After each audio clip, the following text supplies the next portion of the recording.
칼빈슨 핵항공모함 전단이 싱가포르에서 한반도 인근으로 이동하고 있다. 오는 15일 북한의 최대 명절 태양절, 김일성 생일을 앞두고 추가 도발이 예상되는 가운데 미 태평양 사령부의 이 같은 결정에 전 세계의 관심이 쏠리고 있다. 8일 현지 시간 가디언에 따르면 태평양 사령부의 데이브 벤험 대변인은 서태평양, 동해 지역의 준비 태세와 영향력을 유지하기 위한 수단으로 칼빈슨 항모 전단의 북쪽으로 이동할 것을 명령했다고 밝혔다. 싱가포르에 있던 칼빈슨호는 원래 호주로 향할 예정이었으나 사령부의 갑작스런 결정에 기술을 북쪽으로 돌린 것으로 알려졌다. 칼빈슨호가 한반도 인근에 배치되는 것이 드문 일은 아니다. 칼빈슨호는 지난달 한미 합동훈련인 독수리 훈련에도 참가했다. 이어 서태평양 지역에서 임무를 수행하고 이달 4일 싱가포르에 입항했다. 미국의 핵추진 항공모함이 한반도에서 훈련하고 돌아간 지 채 한 달도 안 돼 다시 주변 해역에 배치되는 것은 매우 이례적인 일이다. 특히 이번 결정은 시기상으로도 주목을 받고 있다. 미중 정상회담에서 북핵 관련 해결책이 나오지 않았고 사실상 대북 메시지라고도 볼 수 있는 시리아 공군기지 폭격이 끝난 직후이기 때문이다. 벤험 대변인은 무모하고 무책임하고 불안정한 미사일 테스트와 핵전력 추구로 인해 북한이 이 지역에 가장 큰 위협이 되고 있다고 말했다. 미 국방부 관계자도 CNN과의 인터뷰에서 북한의 도발에 대한 대응이라고 답했다. 주요 외신들도 일제히 북한의 추가 도발에 대비한 조치라고 분석했다. CNN은 며칠 전 트럼프 대통령이 영국의 파이낸셜 타임스, FT와의 인터뷰에서 중국이 움직이지 않을 경우 독자 행동을 취할 수 있다고 했다며 미국은 북한에 비해 압도적인 전력을 보유하고 있지만 한국이 보복에 노출될 수 있다고 우려했다. 파이낸셜 타임스, FT는 시리아 공격이 북한의 메시지를 전달한 것이라고 강조하며 미국의 무력 개입 시사에 대한 전문가들의 엇갈린 견해를 전했다. 무력 개입이 대북 정책과 관련해 미국의 지렛대를 강화하고 중국의 태도를 바꿀 수 있다는 기대가 있는 반면 오히려 북한의 핵미사일 개발을 가속화하고 북한이 예상보다 높은 수준의 반격을 가할 수도 있다는 우려도 제기되고 있다는 것이다. NHK도 미 항공모함의 세부 계획 변경을 공개하는 것은 이례적이라며 이번 발표는 추가 핵실험 움직임을 보이는 북한을 견제하려는 목적일 것이라고 보도했다.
미 해군의 칼빈슨 핵항공모함 전단이 싱가포르에서 한반도 인근으로 이동하고 있다.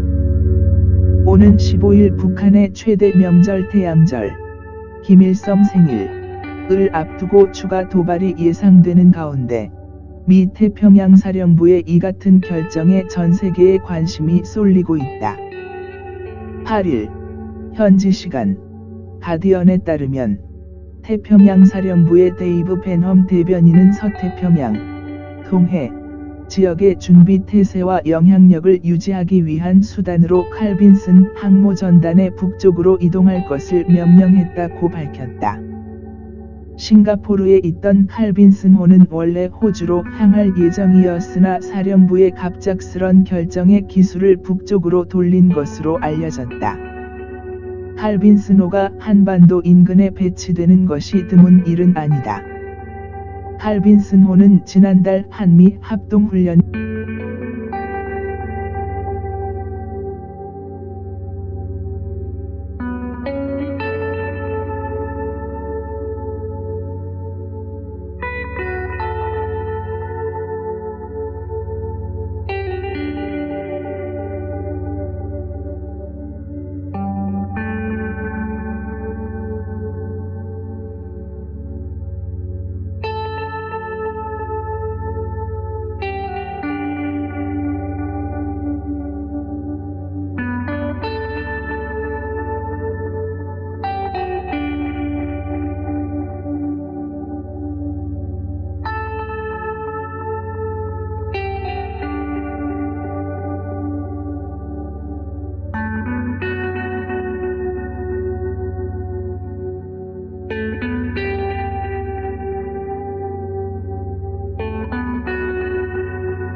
독수리 훈련에도 참가했다. 이어 서태평양 지역에서 임무를 수행하고 이달 4일 싱가포르에 입항했다. 미국의 핵추진 항공모함이 한반도에서 훈련하고 돌아간 지 채 한 달도 안 돼 다시 주변 해역에 배치되는 것은 매우 이례적인 일이다. 특히 이번 결정은 시기상으로도 주목을 받고 있다. 미중 정상회담에서 북핵 관련 해결책이 나오지 않았고 사실상 대북 메시지라고도 볼 수 있는 시리아 공군기지 폭격이 끝난 직후이기 때문이다. 벤엄 대변인은 무모하고 무책임하고 불안정한 미사일 테스트와 핵전력 추구로 인해 북한이 이 지역에 가장 큰 위협이 되고 있다고 말했다. 미 국방부 관계자도 CNN과의 인터뷰에서 북한의 도발에 대한 대응이라고 답했다. 주요 외신들도 일제히 북한의 추가 도발에 대비한 조치라고 분석했다. CNN은 며칠 전 트럼프 대통령이 영국의 파이낸셜 타임스, FT와의 인터뷰에서 중국이 움직이지 않을 경우 독자 행동을 취할 수 있다고 했다며 미국은 북한에 비해 압도적인 전력을 보유하고 있지만 한국이 보복에 노출될 수 있다고 우려했다. 파이낸셜 타임스, FT는 시리아 공격이 북한의 메시지를 전달한 것이라고 강조하며 미국의 무력 개입 시사에 대한 전문가들의 엇갈린 견해를 전했다. 무력 개입이 대북 정책과 관련해 미국의 지렛대를 강화하고 중국의 태도를 바꿀 수 있다는 기대가 있는 반면 오히려 북한의 핵미사일 개발을 가속화하고 북한이 예상보다 높은 수준의 반격을 가할 수도 있다는 우려도 제기되고 있다는 것이다. NHK도 미 항공모함의 세부 계획 변경을 공개하는 것은 이례적이라며 이번 발표는 추가 핵실험 움직임을 보이는 북한을 견제하려는 목적일 것이라고 보도했다.